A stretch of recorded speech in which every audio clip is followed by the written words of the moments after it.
What's your process? It's very simple. You know, I never approach comedy and I never approach my set as a set. You know, I like to be very organic and natural, and I like to come off that way. So my process of making a joke is the same way. It's a conversation with a set-up punchline delivery. Right on. That's what it is, you know. A topic. And being relaxed to And be being able relaxed. to take whatever the energy of the crowd. Because the best joke is a joke that you don't see coming.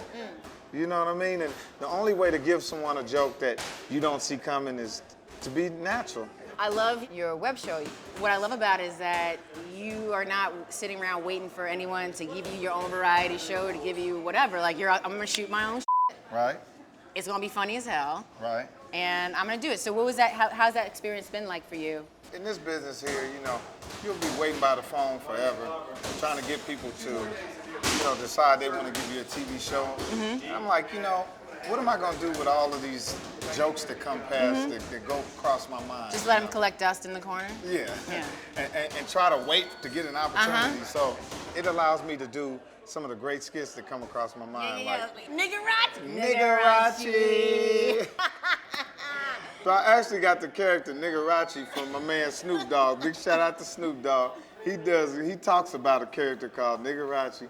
And Nigarachi is the Negro version of Liberace. Just in case y'all don't know. You know what I'm saying?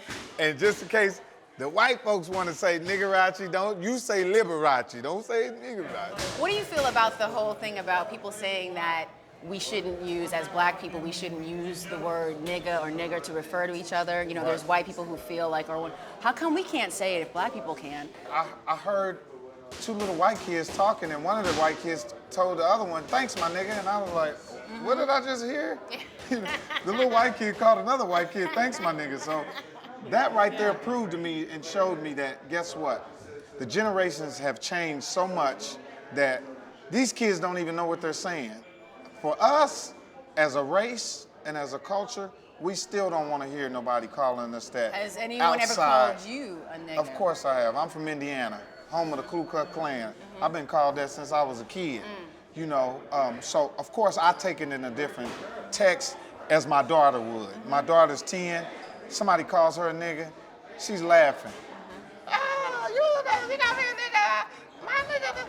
You call me that, I'm upset. Yeah. You know, because of the generation gap. But I think it's a funny conversation when white folks are like, well, how come I can't say it?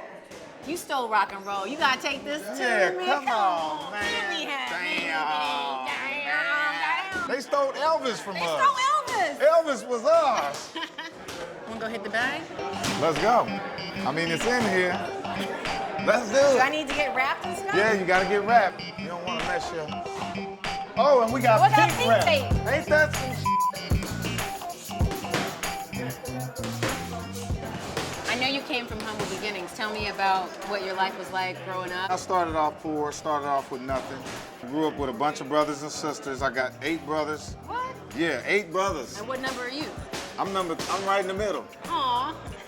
So you can tell that, you know, it wasn't a lot of food in our house. You know what I mean? So that made me funny.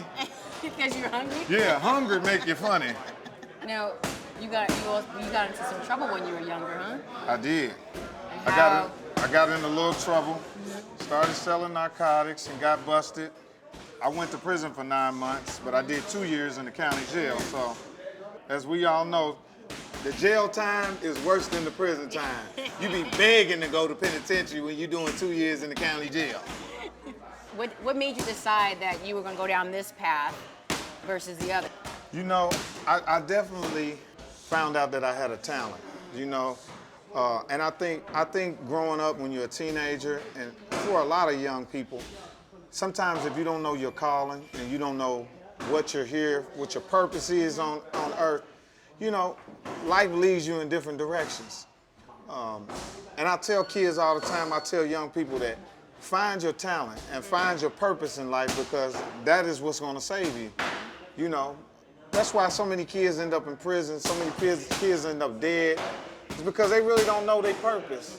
They're just out here searching. I'll never forget, I was so happy that I found out I was funny. I couldn't, like to this day, I remember when I found out I was funny, I'm like, damn, I got something.